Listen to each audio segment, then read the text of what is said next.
Okay, moving forward, अब हम reactive leukocytosis के बारे में बात करते हैं। रिएक्टिव ल्यूकोसाइटोसिस का मतलब ये है कि इसमें हमारे पास इंक्रीज़ होता है नंबर ऑफ वाइट सेल्स का, ठीक है। साइटोसिस का मतलब है इंक्रीज़ होना। वाइट सेल्स का is common in a variety of inflammatory states caused by microbial and non microbial stimuli, ठीक है। यानी कि ल्यूकोसाइट्स बहुत ज़्यादा इंक्रीज़ होंगे नंबर में due to any inflammatory state. अब इन्फ्लेमेशन होगी, ऑब्वियसली यू नो कि ल्यूकोसाइट की काउंट बढ़ेगी। क्यों हो सकती है? कोई माइक्रो ऑर्गेनिज्म आ गया हो या सर्टेन नॉन माइक्रोबियल स्टिमुलस भी आ सकता है। Leukocytes are relatively non-specific and are classified according to the particular white cell series that is affected। यानी कि देखो भाई, आपके ल्यूकोसाइटोसिस हो रहा है।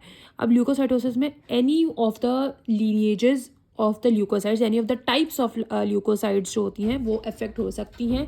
जैसे कि आपके पास न्यूट्रोफिलिक ल्यूकोसाइटोसिस हो सकता है, यूसिनोफिलिक ल्यूकोसाइटोसिस हो सकता है, बेसोफिलिक ल्यूकोसाइटोसिस हो सकता है, मोनोसाइटोसिस हो सकता है, लिम्फोसाइटोसिस हो सकता है, ठीक है। आपके पास ये रहा लिखा हुआ लिम्फोसाइटोसिस एंड ऑल। अच्छा, अब देखो न्यूट्रोफिल्स कब इंक्रीज़ हो सकते हैं? जब आपके पास कोई एक्यूट बैक्टीरियल इन्फेक्शन है, खासतौर पे कोई पायोजेनिक ऑर्गेनिज्म आ जाए, या फिर सर्टन स्टेराइल इन्फ्लेमेशन जैसे कि टिश्यू नेक्रोसिस हो गई है, कोई एमआई हो गया है, कोई बर्न्स हो गए हैं। यूसिनोफिलिया यानी कि यूसिनोफिलिक ल्यूकोसाइटोसिस कब हो सकती है? ऑब्वियसली यू नो यूसिनोफिल्स कब आता है? जब एलर्जिक रिएक्शन होता है। तो asthma, hay fever, allergic skin diseases, pemphigus, dermatitis, parasitic inflammations हो सकती हैं, पैरासिटिक इन्फेस्टेशंस हो सकती हैं। इसके बाद हमारे पास सर्टेन ड्रग रिएक्शंस हो सकते हैं, कुछ मेलिग्नेंसीज हो सकती हैं जिसमें ये यूसिनोफिलिया हो सकता है, जैसे कि हॉजकिन लिम्फोमा हो सकता है, certain types of non Hodgkin lymphomas में हो सकता है, कोलैजन वैस्कुलर डिसऑर्डर्स हो सकते हैं, वेस्कुलेटाइटिस हो सकता है, एथिरोएम्बोलिक डिजीज हो सकता है। इसी तरह से बेजोफिलिया कब हो सकता है आपके पास?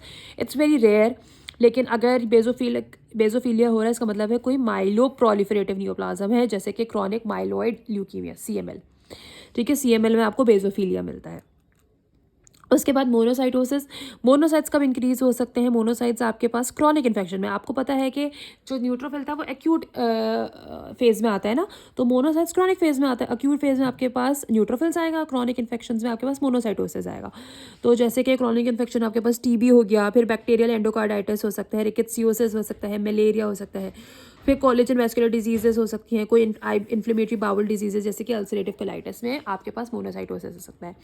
लिम्फोसाइट्स आपके पास कब मिल सकता है? लिम्फोसाइट्स आपको मिलेगा बेसिकली मोनोसाइटोसिस के साथ साथ ही अकम्पनी करेगा। बहुत सारे डिसऑर्डर्स हो सकते हैं वही दोबारा से, जैसे टीबी आ गया, कोई ब्रूसेला का इन्फेक्शन हो गया। इसके बाद सर्टन वायरल इन्फेक्शन में भी लिम्फोसाइट्स आएंगे, जैसे कि हेपेटाइटिस हो गया, साइटोमेगालो वायरस हो गया, एप्स्टीन बार वायरस हो गया, या बॉर्डिटेला पेर्टुसिस इन्फेक्शन जो आपके पास वूपिंग कफ कराता है, ठीक है। उसके बाद अगर आप देखो तो लिखा हुआ क्या था, ये आपने टेबल को डिस्कस हमने कर लिया। इसके बाद ये कह रहा है कि certain as discussed later in some cases reactive leukocytosis में मिमिक ल्यूकीमिया। आपको ऐसा लगेगा कि ल्यूकीमिया हो गया है, but you have to differentiate it, ठीक है। Leukemoid reaction must be distinguished from white cell malignancies, ठीक है। वाइट सेल मेलिग्नेंसी से you should be able to differentiate them, मतलब ये कि जो ल्यूकीमॉइड रिएक्शन है और जो ल्यूकीमिया है इसको डिफरेंशिएट करना है। Infectious mononucleosis merit separate consideration because it gives rise to distinctive syndrome associated with lymphocytosis, ठीक है। तो अब वो ये कह रहे हैं कि इन्फेक्शन मोनोन्यूक्लियोसिस को हम अलग से डिस्कस करेंगे। ल्यूकीमॉइड रिएक्शन और वाइट सेल मेलिग्नेंसीज को आपने डिफरेंशिएट इस तरह से करना है, आपने डिफरेंशिएट इस तरह से करना है कि जो ल्यूकीमॉइड रिएक्शन होता है ना इट्स नॉर्मल, राइट। जबकि ल्यूकीमिया में क्या होता है, दोनों में वाइट सेल काउंट इंक्रीज होगी, तो दोनों में ल्यूकोसाइटोसिस हो रहा होगा, ल्यूकोसाइट बढ़ रहे होंगे, बट मेलिग्नेंसी में जो है वो इनअफेक्टिव वाइट सेल्स होंगे, जबकि ल्यूकेमॉइड रिएक्शन में ऐसा नहीं होता, ओके। उसके बाद we have infectious mononucleosis. Infectious mononucleosis is an acute self limited disease of adolescence, यानी कि अक्यूट रिएक्शन है, अक्यूट डिजीज है, सेल्फ लिमिटेड है, खुद ही खत्म हो जाने वाली डिजीज है, यंग अडल्ट में होती है। और ये होती क्यों है? कौन से वायरस की वजह से? Epstein Barr virus, okay, this is important.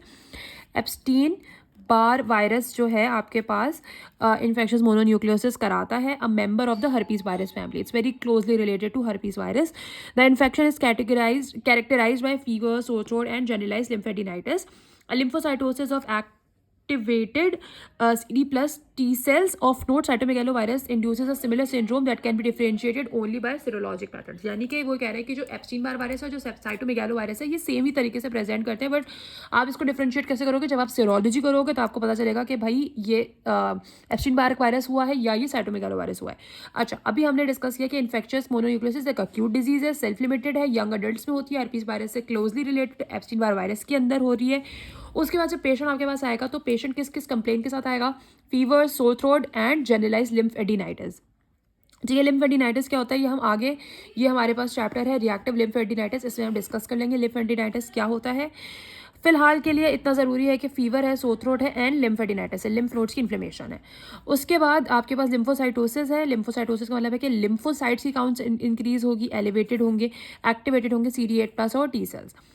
अच्छा, उसके बाद Epstein Barr virus is a ubiquitous in all human populations. In the developing world, Epstein-Barr virus in early childhood is nearly universal. Even though infected children mount an immune response, most remain asymptomatic and more than half continue to shed virus, usually for life. अब ये सारी unimportant बात है, इतनी ज़रूरी नहीं है, बस इतना समझ आने वाली बात है कि भाई ये दुनिया में हर जगह है, खासतौर पर डेवलपिंग वर्ल्ड में अर्ली चाइल्डहुड में ये होता है. और उसके बाद ये है कि आप अपनी पूरी लाइफ जो है इस वायरस को शेड करते रहते हैं. Bye contrast in developed countries with better standards of hygiene, infection typically is delayed until adolescence और यंग अडल्ट. यानी कि जो डेवलपिंग कंट्रीज हैं जैसे पाकिस्तान, इंडिया वगैरह हो गए, इसमें ये जो है चाइल्डहुड में हो जाता है, जबकि जो डेवलप्ड कंट्रीज हैं उनमें थोड़ा ये बड़ों में आकर होता है, एडोलेसेंस में, ये यंग अडल्टहुड में होता है.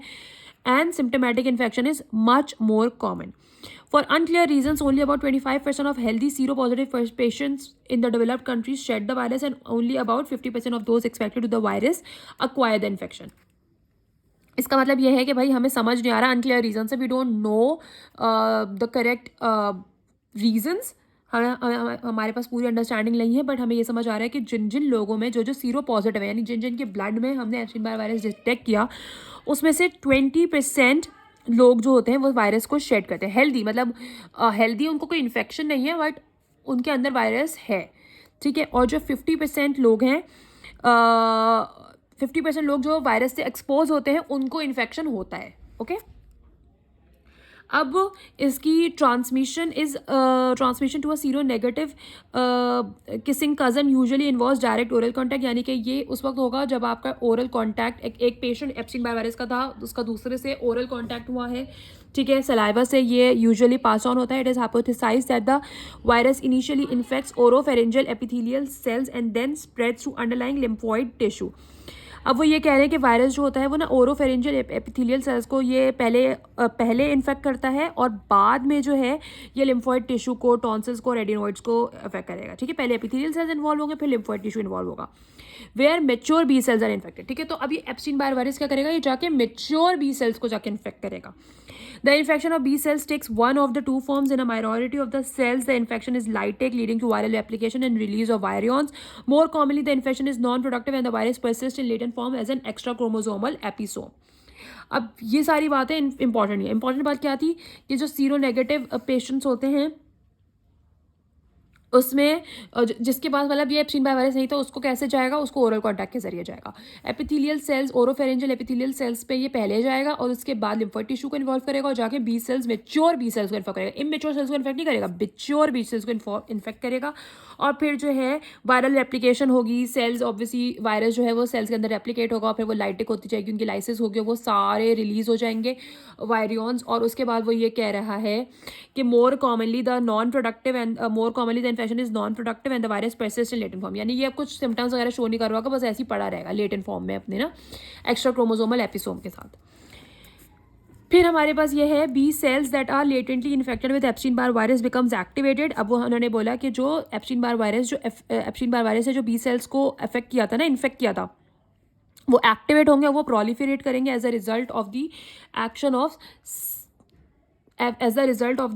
Of several viral proteins. These cells disseminate in the circulation, secrete antibodies with unusual specificities, including the antibodies that recognize sheep red cells that are detected in a diagnostic test for mononucleosis.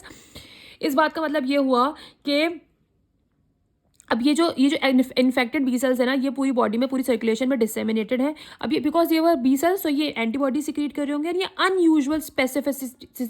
Unusual specificity वाली antibodies को ये release करेंगे, ठीक है। और जो recognise करेंगी sheep के रेड सेल्स को दैट आर डिटेक्टेड, मतलब बेतुकी से एंटीबॉडीज़ रिलीज हो रही होंगी जो हमारी बॉडी से उनका कोई ताल्लुक नहीं है, ठीक है, जो शीप के रेड सेल्स जैसी दिखती हैं। उसके बाद है during acute infection Epstein Barr virus is shed in the saliva. जब इन्फेक्शन होता है तो हमने देखा था कि इसका कॉन्टैक्ट क्या था, इसका मोड ऑफ ट्रांसमिशन क्या था, saliva. It is not known whether the source of these virions is oropharyngeal epithelial cells or B cells, okay. The host T cells response controls the proliferation. अब देखो, हमने बोला B sales infect हो गया, लेकिन अब बी सेल तो infect हो गया था, लेकिन अभी भी हमारे पास कौन है, टी सेल मौजूद है। तो जब जिस हेल्दी पर्सन की बॉडी में बी सेल के अंदर एप्स्टीन बार वायरस घुस गया और उसने जाकर उनको इन्फेक्ट कर दिया, तो अब बॉडी उससे कैसे फाइट करेगी, बॉडी के पास टी सेल्स तो मौजूद है ना, तो बॉडी टी सेल्स के साथ होस्ट के टी सेल प्रोलिफरेट करेंगे एंड वो कंट्रोल करेंगे Epstein Barr virus infected B cells को, ठीक है। उसके बाद ये क्या होगा, early in the course of the infection IgM antibodies are formed against viral capsid antigens, later the serologic response shifts to IgG। तो भी नो के जब से पहले जो भी देखो, जब भी इन्फेक्शन अंदर आया होगा ना, तो कुछ तो हेल्दी बी सेल्स होंगे, तो वो जो हेल्दी, जब हमने बोला बी सेल्स को इन्फेक्ट कर रहा है, बट जब एक पहली दफ़ा वायरस आया तो सारे बी सेल्स को एक साथ थोड़ी इन्फेक्ट कर देगा, कुछ थोड़े टाइम में फिर ओवरऑल पॉपुलेशन इन्फेक्ट होगी ना। तो जो उस वक्त के हेल्दी बी सेल्स होंगे, जब इन्फेक्शन आया था, तो उन्होंने IgM एंटीबॉडीज़ बना ली होंगी, ठीक है, against a viral capsid antigen, और बाद में वो शिफ्ट हो जाती हैं IgG एंटीबॉडीज़ पे, which persist for the life time.